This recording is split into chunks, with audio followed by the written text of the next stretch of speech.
बिस्मिल्लाहिर्रहमानिर्रहीम। अस्सलाम वालेकुम नाज़रीन, आप यूट्यूब चैनल देख रहे हैं, मैं इमरान खान हूँ। नाज़रीन, सबसे पहले तो नेतन्याहू की पसंदीदगी के हवाले से एक सर्वे सामने आया और ये एक फरमाइशी किस्म का सर्वे लगता है क्योंकि पाकिस्तान में इसके अजीबोगरीब नताइज आए हैं। पहले जो नताइज आए और जो सर्वे मैं आपके सामने रख देता हूँ, ये है जनाब सर्वे। और पाकिस्तान के मीडिया में, अखबारात में इस सर्वे को छपवाया जा रहा है।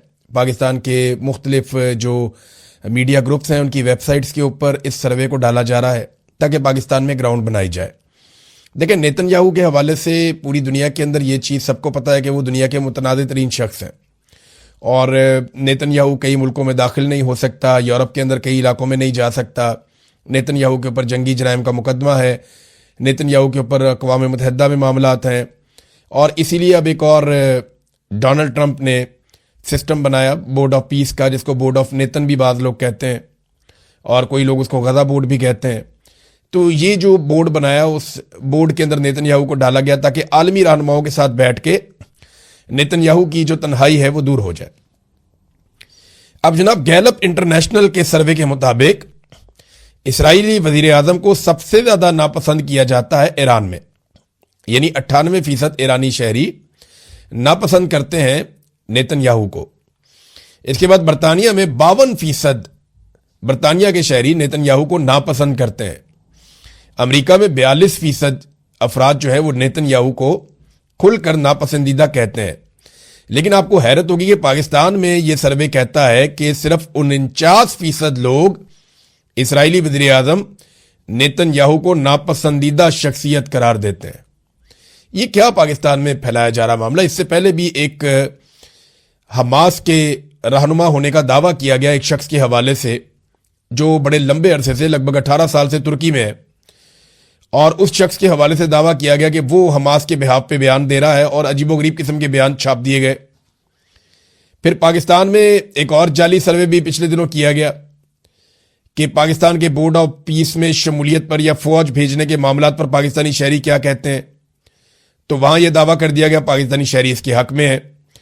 और अब एक दावा यह किया गया कि पाकिस्तानी शहरी जो है वो नेतन्याहू को नापसंद नहीं करते। आप या तो किसी को पसंद करते हैं या नापसंद करते हैं।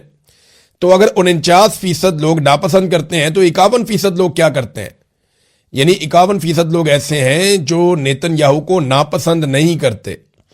तो नापसंद ना करने का मतलब यह है कि उसको पसंद करते हैं। तो क्या पाकिस्तानी वाकई ऐसे? इस पे हमने एक सर्वे करवाया, हम रिजल्ट आपके सामने रख देंगे।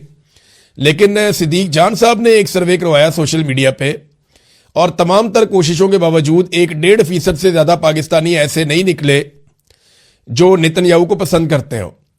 तो ये सर्विस कौन करवा रहा है, इसका नतीजा क्या निकालना चाहते हैं? बात साफ है कि पाकिस्तान के मौजूदा रजीम ने, आसिम मुनीर साहब ने, यह फैसला कर लिया है कि पाकिस्तान इसराइल के साथ वर्किंग रिलेशंस बनाएगा और उसके अमली नमूना, उसका अमली मुजाहरा वो ये है कि शहबाज शरीफ साहब उनके साथ बैठ भी गए, उनके साथ खड़े होकर फोटो भी बना लिया और उनके बोर्ड के अंदर भी शामिल हो गए और फौज भेजने की ख्वाहिश के लिए अमेरिका को बाकायदा एक अर्जी भी पाकिस्तान ने लिखी जो अमेरिकी वजीर खारजा ने कहा, और उसका रद्द अमल या उसका जवाब अभी तक पाकिस्तानी हुकूमत ने नहीं दिया कि जनाब ये झूठ बोल रहे हैं।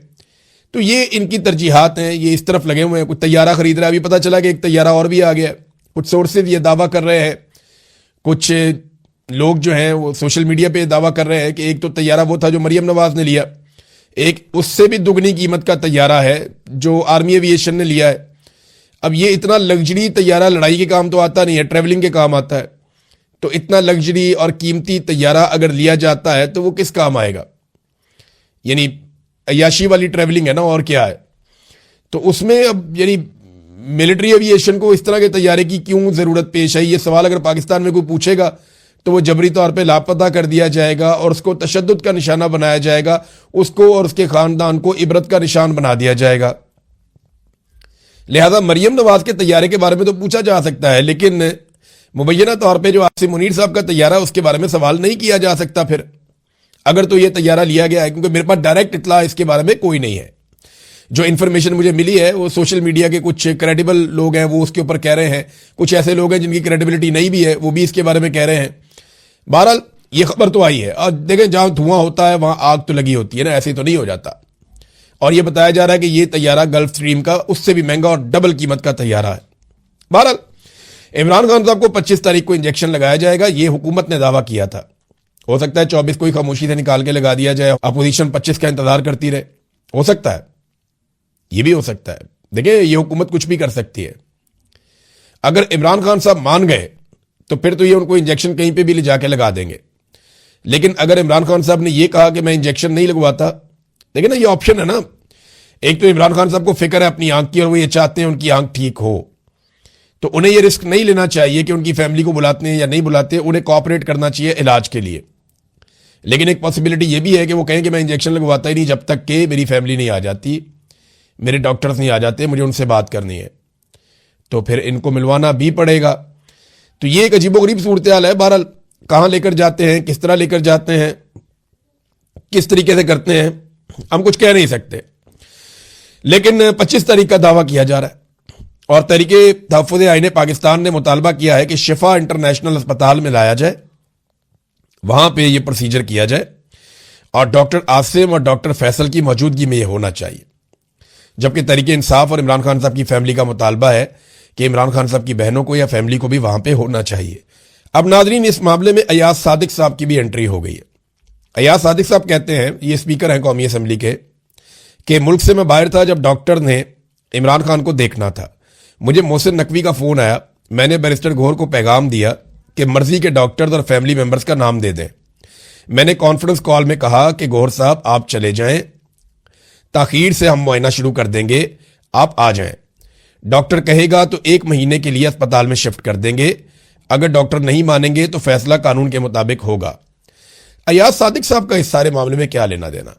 देखिए अयाज सादिक साहब एक ऐसी शख्सियत है जिन्हें इस्तेमाल कर लिया जाता है राब्तों के लिए, मुज़ाकरात के लिए, बातचीत के लिए।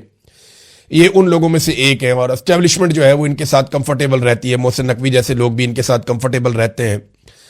लेकिन सवाल यह पैदा होता है कि इमरान खान साहब का तो इलाज करना है उनकी बीमारी का, और फैमिली का यह हक है और इमरान खान साहब का यह भी हक है कि उनके जाती मुआलिजीन उस इलाज के बारे में ना सिर्फ सब कुछ जाने बल्कि वो उनके टेस्ट करवा के ये पता कर सके कि इमरान खान साहब के साथ एक्चुअली हुआ क्या।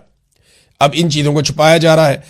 अगर इमरान खान साहब एक दबाव बनाने में कामयाब हो जाते हैं और उनकी फैमिली उन्हें मिलती है, देखिए अब ये इमरान खान पे ही मुनसर है। मिलिट्री एस्टेब्लिशमेंट को अगर कोई दबा सकता है तो बाहर से दबाने वाला काम तो तकरीबन आप समझ लें अभी बंद है। वो दबाव अंदर से ही आना है, वो इमरान खान साहब की फैमिली और इमरान खान साहब ही डाल सकते हैं।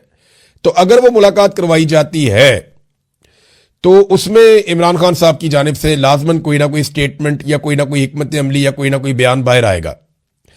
अब इसमें पहले से ही जो लोग मिल सकते हैं जैसे कि इमरान खान की बहनें, उन्हें डिस्क्रेडिट किया जा रहा है।